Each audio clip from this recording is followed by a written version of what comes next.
গরমকে উপেক্ষা করেও রাত্রিকালীন নির্বাচনী প্রচারে একসাথে সায়ন্তিকা বন্দ্যোপাধ্যায় এবং সৌগত রায়। যতই নির্বাচনের দিন এগিয়ে আসছে ততই যেন জোর কদমে বাড়ছে প্রার্থীদের ভোট প্রচারের ব্যস্ততা। সকাল থেকে রাত মানুষের কাছে প্রচারে মাধ্যমে পৌঁছাতে, ভোট প্রার্থনা করতে এক অংশও কিন্তু একেবারে ছাড়তে নারাজ প্রার্থীরা।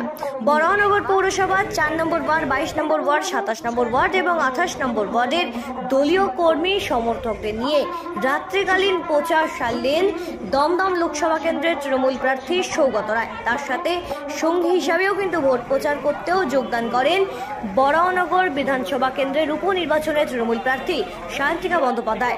ছোট থেকে বয়স্ক, প্রবীণ থেকে নবীন, প্রচুর অগণিত কয়েকশো কর্মী সমর্থকরা এই দিনের এই ভোট প্রচারে মিছিলে প্রার্থীদের সাথে দলীয় পতাকা হাতে নিয়ে কিন্তু একটা লম্বা মিছিলের মাধ্যমে যোগদান করে এবং প্রত্যেকটি মানুষের দুয়ারে দুয়ারে পৌঁছে চেষ্টা করেন হাত জোর করে ভোট প্রচার চাওয়ার। এমনটাই বলেন দুই প্রার্থী।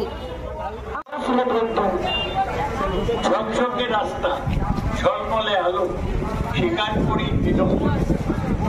বানিয়েছে এই যে রাস্তা, আলো, এই সবের কাজ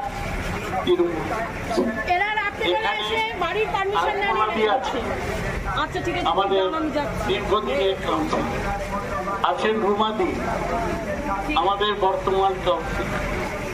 এরা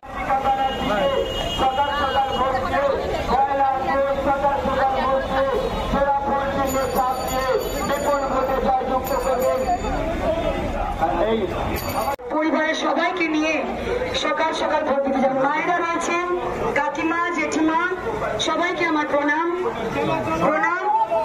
সবাইকে প্রণাম। শ্রী সৌগত রায় আছেন আমাদের সাথে, 3 বারের সাংসদ। রুমাদি, সবাইকে বলে দাও একদম প্লিজ। বরাহনগর থেকে শ্রীঞ্চিতি পোদ্দারের রিপোর্ট, সঠিক বার্তা।